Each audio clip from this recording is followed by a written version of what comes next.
Ciao Massis, aujourd'hui je viens te parler d'un sujet qui me tient beaucoup à cœur en ce moment parce que I am going through it. C'est le fait de savoir garder sa langue, de savoir fermer sa bouche et de pouvoir remuer sa langue 7 fois dans notre bouche avant de pouvoir sortir un mot et que le mot qu'on va sortir de notre bouche puisse être goûtu, puisse avoir le goût du miel. Donc, comme tu sais, on est ici pour grow and glow ensemble. Donc, quand je traverse quelque chose, quand on traverse quelque chose, on partage ça ensemble, comme ça on avance together. With no further ado, let's get started.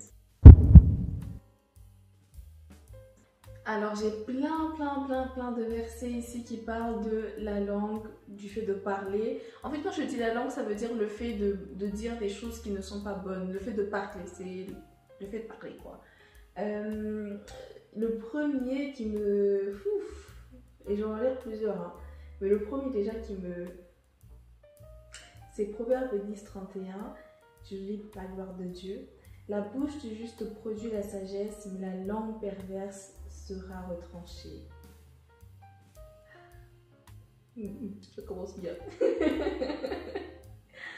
Proverbe 10:20. La langue du juste est un argent de choix, le cœur des méchants est peu de choses.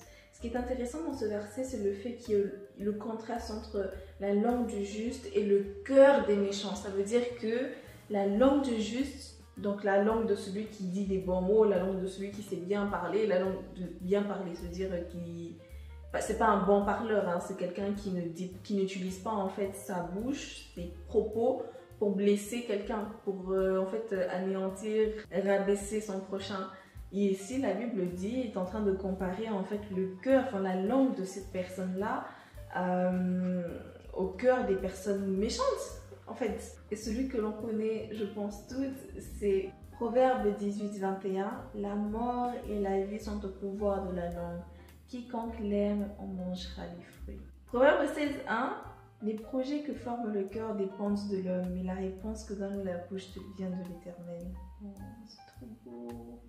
Et avant d'aller plus loin, je vais juste vous lire encore deux autres versets. Le premier est dans Proverbe 13:3 qui dit « Celui qui veille sur sa bouche garde son âme, celui qui ouvre de grandes lèvres court à sa perte. » Et 1 Jean 3:18 qui dit « Petits enfants, n'aimons pas en parole et avec la langue, mais en action et en vérité. » Oh là là là là là, mes six. En fait, juste le fait de relire ces versets, parce que je les ai pas lus, je les ai pas relus avant, j'avais vraiment envie d'être spontanée dans cette vidéo, vous savez combien est-ce que j'aime ça.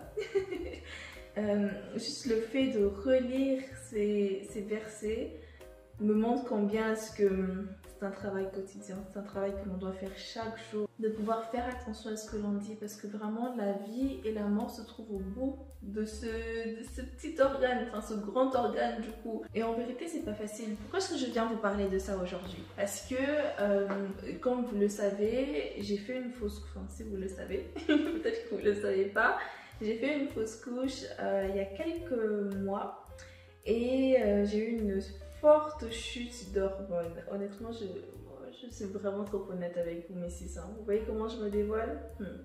J'espère par la grâce de Dieu vous faire une vidéo sur la fausse couche vraiment détaillée où ce sera un témoignage, mais également une vidéo qui pourra aider certaines femmes qui pourraient passer par cette situation-là. Niveau pas que spirituel, pas que pour aller mieux, mais également pour comprendre son corps, pour comprendre les changements, etc. qui s'y font. Je suis en train de préparer cette vidéo avec l'aide du Saint-Esprit et j'espère vous la sortir très bientôt.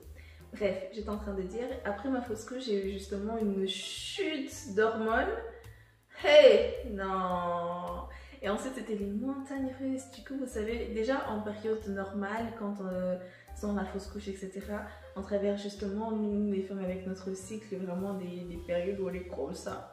Tantôt t'es content, tantôt t'es fâché, tantôt tu pleures, tantôt t'as envie de manger du sucre, tantôt t'as envie de manger... Et non, c'est chaud. Également avec les hormones, c'est notre bouche, c'est la manière dont on réagit, la manière dont on parle et comment est-ce que ça affecte les personnes qui vivent avec nous ou qui ne vivent pas avec nous, les personnes que l'on croise dans la rue, les personnes avec qui l'on travaille, les personnes avec qui l'on étudie, donc nos camarades de classe, nos collègues au travail, etc. Vous captez. Et quand on n'arrive pas en fait à gérer nos hormones, c'est vraiment un vrai sujet que j'aime beaucoup Je chéris vraiment ce sujet des hormones parce que le fait, comme le Seigneur nous a dit, mon peuple périra par manque de connaissances, et le fait que nous femmes manquions de connaissances sur notre cycle menstruel, sur vraiment nos hormones, les changements, ce qui se passe, etc. Là, t'es dans quelle période, là, il y a quoi, là, ça fait que vraiment on se donne à nos hormones sans forcément comprendre ce qui se passe. Je sais pas si vous voyez ce que je veux dire. Bref, anyway, j'en ferai une vidéo dessus.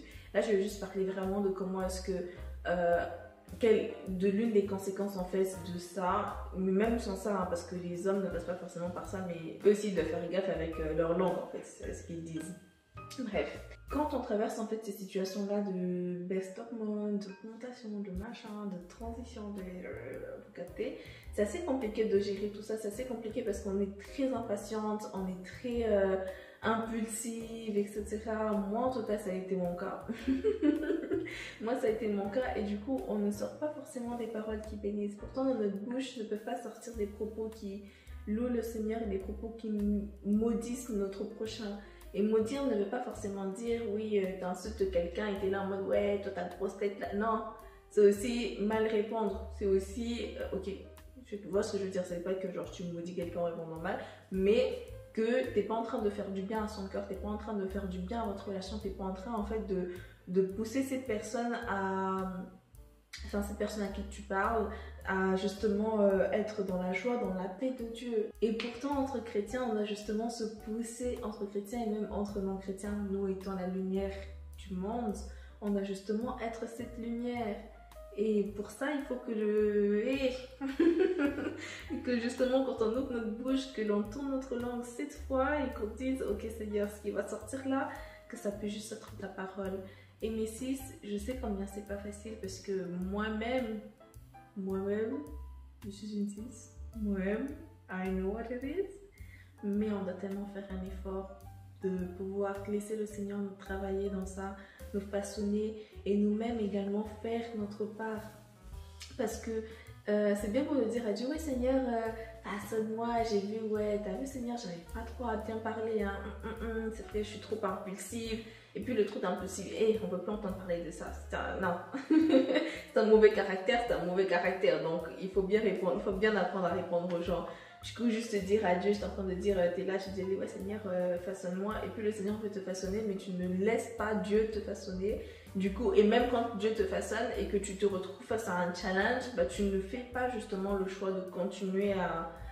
Tu vois, genre, ça va pas être facile, ça va pas être simple, mais on doit choisir justement la paix. On doit choisir en fait de sortir de nos bouches des paroles qui bénissent, des paroles qui élèvent, des paroles qui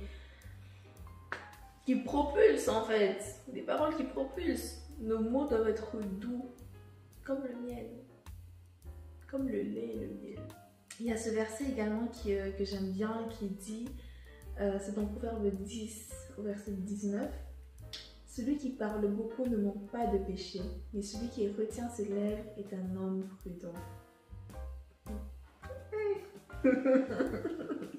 Vous savez comment est-ce que, en tant que femme, vous savez ici on est entre 6, c'est pour ça que je m'adresse à mes 6. S'il y a des hommes par là, vous êtes les bienvenus. N'oubliez pas de partager la vidéo, de liker, de commenter. Mais j'étais en train de dire, en tant que femme, on aime bien parler, n'est-ce pas hein? On aime bien parler, on aime bien avoir raison, n'est-ce pas hein? N'est-ce pas qu'on aime bien faire ça? Maintenant, est-ce que quand on regarde justement nos actes, est-ce que quand on réfléchit vraiment à toutes ces fois où on était là en mode ouais laisse-moi est-ce que ces fois-là ne nous ont pas justement poussé vers la ruine, vers notre ruine? Et où les versets? Ouais voilà. Celui qui parle beaucoup ne manque pas de péché. Vers le péché, ouais c'est ça même. Parce que quand on parle énormément comme ça, est-ce que tout ce que l'on dit est vraiment rempli de sagesse? Je sais pas tout ce que l'on dit forcément qui sera rempli de sagesse hein, dans la vie courante, etc. Mais il y a encore plus de chances que quand on est là en train de dire des choses encore plus stupides, si je peux dire ça comme ça, en tout cas qui vont blesser, pas forcément stupides mais qui peuvent blesser, qui peuvent faire mal et qui vont pas justement élever la personne avec notre interlocuteur, peu importe qui ce soit, hein, que ce soit notre mari, que ce soit notre copain, que ce soit notre fiancé, que ce soit notre collègue, que ce soit notre maman, que ce soit notre papa, que ce soit notre petit frère, que ce soit notre grande soeur, peu importe la personne, notre professeur à l'école et peu importe la personne, est-ce que quand on réfléchit au nombre de fois où justement on était là en mode des petits perroquets là, est-ce que ça a vraiment justement produit des bons fruits? Ou bien, genre, il y a eu un bon fruit, mais genre 10 fruits pourris. Tu vois ce que je veux dire? 10 mauvais fruits. Et là, tu retrouves juste un petit bon fruit, tu vois, en mode, ouais, mais regarde, genre, j'ai bien fait de parler parce que regarde, il y a ce fruit-là. Mais regarde les 10 autres fruits qu'il y a dans le panier. Dans le panier de ce que toi-même t'as créé par ta bouche. Je sais pas si vous voyez ce que je veux dire. Et comme la parole nous le répète souvent, la femme sage bâtit sa maison, l'insensé la détruit de ses propres mains. C'est un verset qui me touche particulièrement et qui me parle particulièrement. Je ne sais pas si vous vous retrouvez également dans une période de votre vie où ça vous parle également. Enfin, par période, je ne vais pas forcément dire le fait d'être marié ou pas, hein, mais juste le fait que le Seigneur vous façonne par rapport à ça, travaille vos cœurs par rapport à ça. Parce que la sagesse, c'est quelque chose, c'est l'un des meilleurs cadeaux, l'une des meilleures choses que l'on puisse demander au Seigneur. Et que quand on se pose juste en disant à Dieu, ah, Seigneur, t'as dit vraiment que la femme sage bâtit sa maison, mais est-ce que moi je suis sage ou insensée? Maintenant, c'est quoi être insensé? Ah, c'est vrai que trop parler là, trop ouvrir ma bouche là, en plus, est-ce que tout ce qui sort de ma bouche, vraiment, est-ce que ça te plaît, Seigneur? Non, en fait là, je suis juste en train de penser au fait que les personnes que l'on blesse autour de nous, au travers, avec notre bouche, hein, ça peut être une réponse en mode, je sais pas moi, vous voyez les trucs, vous savez, par exemple les parents quand on dit, ouais, où est-ce que je mets cette tasse? Mets-la sur ma tête. Vous voyez des réponses comme ça? Est-ce que c'est... ça fait rire, hein? Mais est-ce que genre c'est des réponses vraiment qui... Vous voyez? Voilà quoi. Ou bien ça c'est juste pour un exemple un peu bébête quoi, mais ça peut aller de cet exemple là à un truc qui va encore plus toucher et faire mal, parce que si plus on laisse en fait notre bouche parler, plus on se laisse en fait, n'oubliez pas que c'est notre chair, hein, on est des êtres spirituels et non charnels, plus on laisse en fait notre chair prendre le dessus sur nous, bah plus on va en fait blesser, etc. Et du coup c'est un exercice à faire au quotidien, nous toutes. C'est un exercice à faire au quotidien pour que nous puissions justement nous rapprocher de Dieu et que nous puissions vraiment être des lumières pour les gens qui sont autour de nous, que nous arrêtions vraiment de les blesser, que nous arrêtions vraiment de provoquer en fait des blessures sans forcément même s'en rendre compte, juste parce qu'on parle beaucoup. C'est vrai que moi je ne suis pas forcément une grande cocasse, je parle pas énormément, je suis plutôt calme et réservée. J'ai mes moments où je parle quand même beaucoup, mais cela n'empêche pas que même dans mon calme, même dans ma douceur, si on peut dire ça comme ça, que je peux sortir vraiment des mots, des paroles. Hey, non, tu vas réfléchir à ta vie. Sauf que c'est pas bon, c'est moi qui dois réfléchir à ma vie, c'est moi justement qui dois genre fermer ma bouche, genre shut up.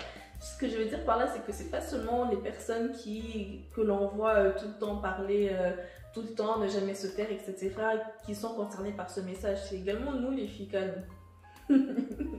C'est également nous. So, ne faisons pas les hypocrites ici. En tout cas, moi je ferai pas l'hypocrite devant vous, mes six. J'aime bien le verset en fait dans Job 34:3 qui dit « Car l'oreille discerne les paroles comme le palais savoure les aliments ». Je vous en parle parce que il rejoint vraiment le fait de parler. Parce que quand on parle, il faut aussi écouter. S'écouter et écouter l'autre. Et en fait, ici, discerner les paroles, c'est discerner les paroles de notre interlocuteur. Parce que des fois, en fait, on est là, on se dit « Ah, mais t'as dit ça, comment ça t'as dit ça, t'aurais pas dû, comment t'as pu, Et pourtant, on n'a juste pas pris le temps de discerner, de vraiment comprendre ce que notre interlocuteur a voulu dire et notre langue a causé notre chute. Ou bien encore de s'entendre, de s'écouter nous-mêmes, ce qui sort de notre bouche, ce qui sort de notre cœur, de s'écouter nous-mêmes, parce que des fois sous la colère, des fois sous l'impatience, parce que souvent même on n'est pas en colère, c'est juste l'impatience, la faim. C'est le proverbe qui dit avant de faire toute chose, mange d'abord. Des fois, c'est juste la faim qui fait qu'on devient impatiente. On est là en mode, il faut pas nous parler, il faut pas, parce qu'on n'a pas encore mangé. Hey! Ha! Non, non, on a trop de choses sur lesquelles on doit bosser ici sur nous-mêmes. Mais ce que je veux dire, c'est que, enfin, ce que j'étais en train de dire, pardon, c'est que des fois, on doit s'écouter nous-mêmes. Quand on est justement, on se retrouve face à ces situations où on sent qu'on est irritable, on sent que notre langue là est en train de dire des propos, tu vois, qu'on est en colère, qu'on est, bref, t'as capté.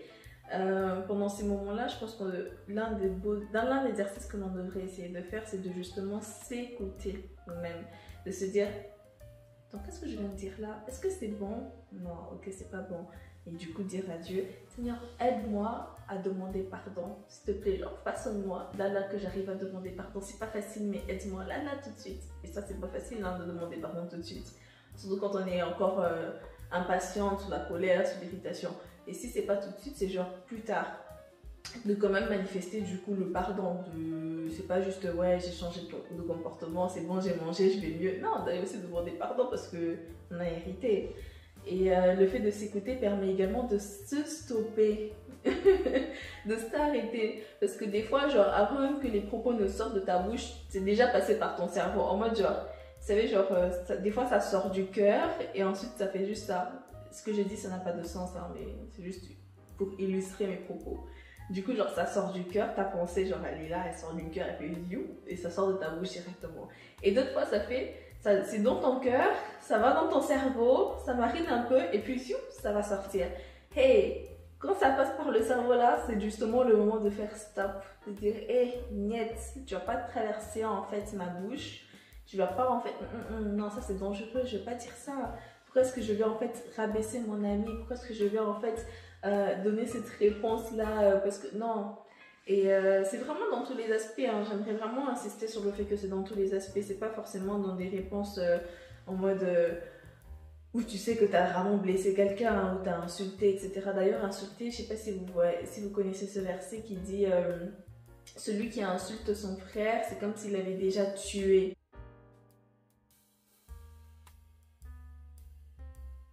En mode insulter aux yeux de Dieu. Je me dis c'est ça là. Bref, du coup j'étais en train de dire que c'est pas seulement justement dans l'insulte que l'on blesse, c'est également dans des réponses que l'on trouve futiles, tu vois, en mode quelqu'un vient te poser une question, t'es là, mais tu me poses cette question et qu'on répond vraiment de manière pas très. Vous voyez ce que je veux dire? Bah ça aussi ça compte, ça aussi ça fait partie du fait de tourner notre langue cette fois de bouche avant de répondre. Et j'aimerais également ajouter à cela, et puis je vais finir sur, sur ça, parce que j'ai pas envie que la vidéo soit trop longue, c'est que notre expression faciale là, des fois notre langue ne parle pas, genre des fois notre langue ne dit rien, notre bouche ne s'ouvre même pas un tout petit peu, mais notre expression faciale dit tout. Et mais si vous êtes justement de la team de l'expression dit tout, l'expression du visage dit tout, travaillons cela. C'est pas facile de travailler cela parce que tu peux peut-être te dire ouais non mais je suis pas concernée par ça, moi personnellement je parle pas beaucoup, j'observe et puis c'est tout. Mais ton visage dit tout, ton visage montre tout. Tu n'as même pas besoin d'ouvrir ta bouche que l'on sait ce que tu as. On sait en fait, on t'a vu, on a vu l'expression de ton visage. Et du coup ça aussi ça a travaillé parce que justement un regard veut dire tellement de choses. Tu sais, tu peux insulter avec un regard, tu peux mépriser quelqu'un avec un regard, tu peux rabaisser quelqu'un avec un regard, tu peux détruire quelqu'un avec un regard. Du coup, faisons attention à tous ces trucs du quotidien que l'on a en notre possession afin qu'ils ne puissent pas nous dominer mais que nous ne puissions être maîtres de ces choses. Et maîtres dans le sens où justement que l'on puisse justement être la lumière, que notre langue puisse refléter la lumière de Christ, que notre expression faciale puisse exprimer la lumière de Christ et tout le reste, toutes ces choses auxquelles je ne pense pas actuellement, puisse refléter la lumière de Dieu, la lumière que nous sommes. Nous sommes le sel et la lumière de la terre. Nous sommes là pour apporter de la saveur, pas pour détruire, pas pour être amer, pas pour être piquant. Même si le piquant c'est bon des fois dans nos sauces là, mais on n'est pas là pour... on n'est pas là pour brûler quoi. On est là pour apporter ce petit piquant, ce petit truc, mais pas pour brûler. Ok les sis? Ok. Voilà pour moi, j'espère que cette vidéo vous a plu. N'oubliez pas de liker, de vous abonner, de partager et dites-moi en commentaire si vous souhaitez bien voir les vidéos un peu plus axées mariage, un peu plus axées conversation entre épouses là, plein pinot ici. Et également dites-moi comment est-ce que vous faites lorsque vous traversez justement des situations où vous réalisez que là, ma langue là, ça va pas du tout. Quels sont vos tips and tricks? Comment est-ce que vous arrivez à vaincre cela au quotidien, Mrs. J'aimerais savoir. Et également, dites-moi, je vous demande beaucoup de choses, hein. Dites-moi si vous voulez justement que je parle des hormones, parce que c'est un sujet qui me plaît énormément et j'aime beaucoup échanger dessus avec mes sœurs dans la vraie vie. Du coup, pourquoi pas échanger avec vous, mes sœurs virtuelles? Sur ce, je vous dis à très vite. N'oubliez pas que vous êtes la lumière et le sel de ce monde. Donc, à partir de là, tout de suite, soyez cette saveur douce. Que votre langue puisse être cette saveur douce auprès de toutes les personnes qui vous entendront. Ok, mes sis? Ciao, ciao!